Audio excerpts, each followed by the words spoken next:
Wow, everyone, take a look at your screen right now for this magnificent view of SpaceX's Falcon 9 rocket and Cargo Dragon. It is stacked and ready at Launch Complex 39A to lift off in just about 20 minutes. The Dragon spacecraft will fly about 4,800 pounds of crew supplies and science, including an experiment that could change the way we treat osteoporosis. Dragon is also delivering some brine shrimp.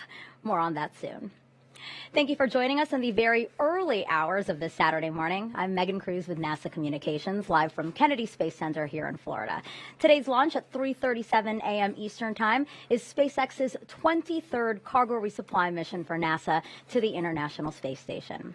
And we are again simulcasting this live show on NASA TV and on SpaceX's webcast. Let's bring in Andy Tran now live from SpaceX's headquarters in Hawthorne, California. Good morning, Andy. It's great to have you with us. Good morning, Megan. It's really exciting to be here covering today's mission in partnership with NASA.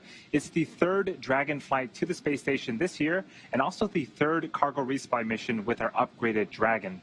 Now, this particular spacecraft debuted at the end of last year for CRS-21, and it's the first reuse of the upgraded cargo vehicle. Now, following a successful launch, this Dragon will be joining the Crew 2 vehicle Endeavour, currently on orbit and attached to the International Space Station. It's going to be cool to see two Dragons once again docked to the International Space Station. Now, looking ahead for the rest of the year, we have two more planned missions for Dragon before year-end. That's including both crew and cargo missions.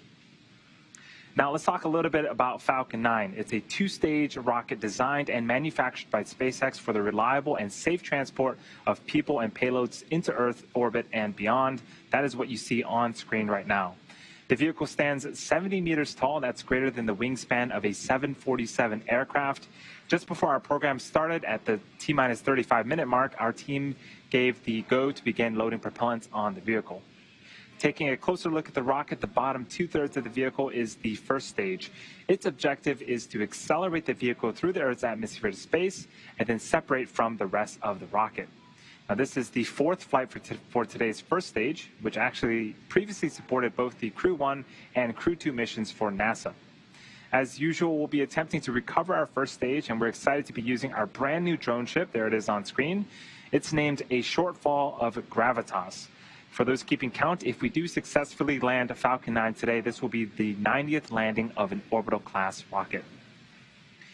Above the first stage is the second stage. It has a single Merlin vacuum or MVAC engine, which ignites after the first stage separates.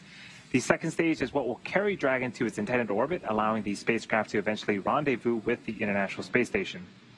And speaking of the Dragon, it's sitting right on top of the rocket. Dragon was designed from the beginning to be reused, and this new version of Dragon is designed for up to 5 flights. As mentioned earlier, this is going to be the second flight for this particular Dragon, and today's mission actually marks the 10th reuse of a Dragon on a CRS mission to date. As for cargo, today we'll be delivering more than 4,800 pounds of cargo to the space station, including critical materials to support dozens of science and research investigations that will occur on board the orbiting laboratory. To this day, Dragon remains the only spacecraft currently flying that's capable of transporting significant amounts of cargo to and from the Earth. We'll go into a little bit more detail on some of that research later in today's broadcast, and we'll discuss how Dragon is actually enhancing the research capabilities of the International Space Station. But for now, I'll send it back to you, Megan. All right, thanks, Andy. And now I want to bring in Joshua Santora. He's also with NASA Communications. Joshua, how's it looking so far? Technically, things are going well. Weather is a story that just keeps getting worse, unfortunately. So we opened the show with a situation that had us at about a 60% chance of violating, specifically to the cumulus cloud rule. But since our show has begun, we've had a couple other issues pop up. So we're now tracking concerns. And if we want to pull up a weather graphic here, this will show you what we had at the open of the show. We also are tracking now the attached anvil cloud rule and surface electric field rule. So we're adding things to the list. Not a great scenario to be in, but we are still fueling, and so we're still marching towards T0, hoping that things will clear up. We've seen situations like this clear up in the past, so fingers crossed going forward. Appreciate the folks over at Space Force, Space Launch Delta 45, specifically our launch weather officer, Brian Sizik, supporting us. again, we'll continue to track that, but that is something that we just can't control. The things that we can control are going really well, which started at T-minus 35 minutes with the fueling of the first stage. We're about to start the fueling of the second stage at about T-minus 16 minutes. And then jumping ahead, we would have T-minus 7 minutes would be the Falcon 9 engine pre-launch engine chill. T-minus 5 minutes would mark the Dragon transitioning to internal power for terminal count. In the final minutes, we'd expect to hear calls for propellant tanks pressurized for flight, and the SpaceX launch director verifying the team is go for launch. So our liftoff is still targeted for 3:37:23 Eastern Time. That time is so precise because we do have a single second in order to rendezvous with space station, and that's why the weather kind of is what it is situation where when we get to T0, if the weather's not good, we cannot fly. We'll have to try again another day, which we do have an attempt available for us tomorrow morning if the teams can recycle in time for that. Docking would be targeted for tomorrow morning at 11 a.m. Eastern Time, with coverage picking up at 9:30 Eastern Time tomorrow morning. So, Megan, like I said, technically it's been a smooth countdown, nice and quiet. Weather-wise, not so much, but we will stay close to those details as they come in, and we'll hear more from that in just a minute. Megan, back to you. Joshua, thank you so much. I know you're going to stay on top of it, but for those watching at home, again, he just said, please keep your fingers crossed. So hopefully we can have a launch in just about 15 minutes, it looks like. So with this time that I have left, I do want to start talking about the science flying to the station today.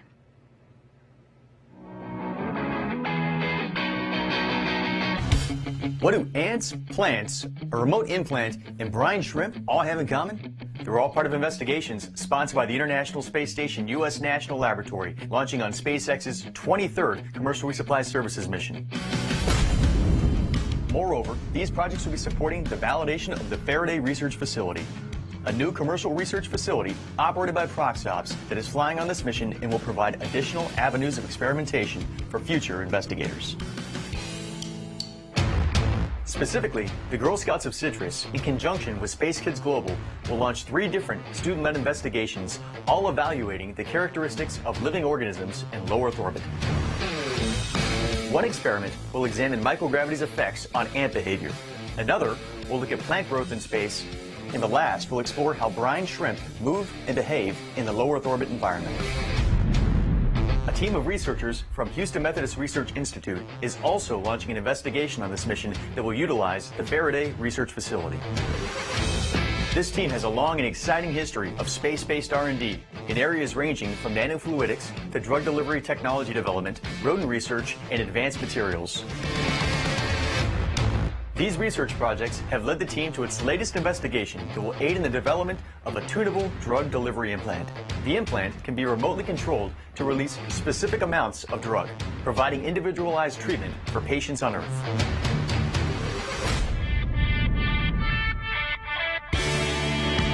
These are only a few of the ISS National Lab sponsored projects launching on SpaceX CRS-23. Research sponsored by the National Lab aims to bring value to our nation and drive a robust market in low Earth orbit. To learn more about all investigations sponsored by the ISS National Lab flying on this mission, please visit our mission overview page at issnationallab.org. Wow, some really cool stuff there. But let's chat more about one of the Girl Scout experiments, because I think it's amazing that we have kids sending science to space. I've got my mask on now because I'd like to introduce you to Anna Claire Beaton. Anna Claire, can you tell everyone right now how old you are? I'm 8 years old. That is amazing. I mean, how does it feel to be here? You might watch a rocket launch today with your science experiment. How do you feel? Amazing. Tell me why you feel so amazing. I know you love science and you love space. I just like watching rockets launch into space on TV, but I thought it would be even cooler to watch it in person. Let me tell you a secret it is. It's so much cooler to watch it in person. So I see you have a replica of your science experiment here. Can you tell everyone what you're studying? I'm studying ants to see if they can still tunnel. And right now they're just moving along, trying to get used to the gel before they go up to space. Yeah, and that gel is kind of their food and water and everything they'll need to survive. And then this is going to go up to the space station where you're going to see pictures of them every day? Yeah, and what are you going to be looking for? To see if they're still moving all right? That's cool. And then again, tell me about, how this opportunity even came about. It's through your Girl Scout troop, right? So they said, hey, can you pitch a science experiment? How did that happen?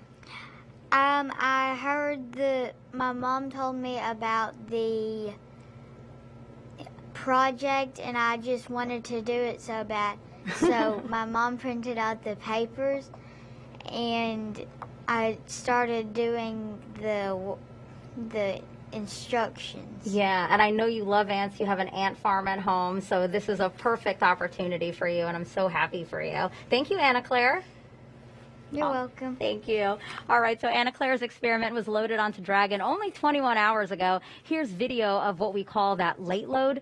Each person is carefully handling a time-sensitive experiment that needed to be packed into Dragon as close to launch as possible. You see them there. They're all in the appropriate gear to carefully move each of the experiments into there. Again, this is a very demanding operation that they need to do, again, to make sure that those science experiments are safe up there.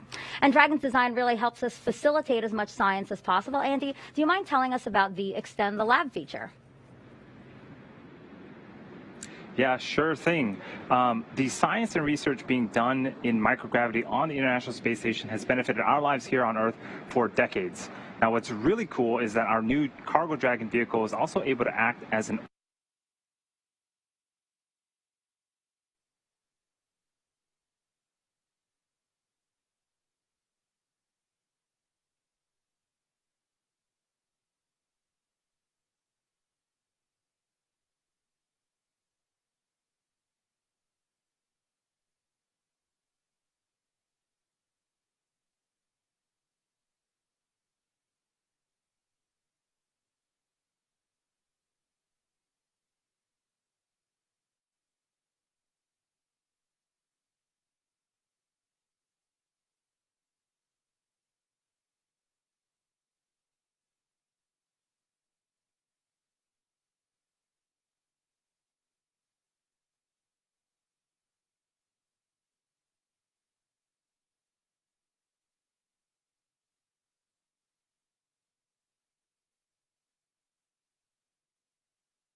called Apex 8, which is going to study the response to stressors at the genetic level of plants. Now, they're going to be really small plants in petri dishes that we're going to eventually put into this facility here that's called Veggie. It's a veggie plant growth facility. On my last flight, I got to grow lettuce in here, and we got to actually harvest that and eat it, so that's pretty cool. One of the things we're trying to do is to learn how to engineer plants to grow better in microgravity, and what we learn from that will be able to help us in the future in space travel, but also help people on Earth grow things better. This isn't the only facility we have on the International Space Station to grow things. We have an advanced plant habitat, and currently we're growing chili peppers in there, which we hope to harvest towards the end of our mission. So now we're in the U.S. laboratory, which is called Destiny, and this is one of our main areas for conducting science on the International Space Station. One of the things that makes the International Space Station such a versatile research lab are the express racks. There's a couple of them right here over my head, and the cool thing about these is that it allows different researchers from around the world to send up their own payload, and the express rack provides the power and data, cooling, whatever that particular payload needs. One of the new facilities that will be coming up on SpaceX 23 cargo mission is called the Faraday Research Facility, and it's able to house 4 different experiments at once. 3 of them will house small organisms. The 4th experiment will be a medical experiment to look at remote-controlled delivery of medication. So that will be an interesting technology demonstration as well, and we'll be able to install that facility into one of our express racks here in the laboratory. And back here live at Kennedy, we actually just got some bad news. I just heard from my producer that today's launch attempt has ended in a scrub. Let's head on over to Andy at SpaceX to get more details about what happened. Yeah, we did hear the launch director during that video package call hold to the countdown. It does look like, as Joshua mentioned, weather is not in our favor today. The vehicle, both Dragon and Falcon, remain healthy. We do have a backup opportunity tomorrow at 3:14 a.m. Eastern time, so join us then. I'm going to hand it back over to you, Megan. Andy, thank you so much. So again, you just heard him say that today's launch attempt has ended in a scrub. So we have another attempt scheduled, as Andy just said, tomorrow at 3:14 a.m. Eastern time. Again, tomorrow, Sunday, August 29th, 3:14 a.m. Eastern time. Our launch coverage will begin here on NASA TV and the SpaceX webcast at 2:45 a.m. Eastern time. So I hope you set your alarms and join us here again tomorrow. Thanks, everyone.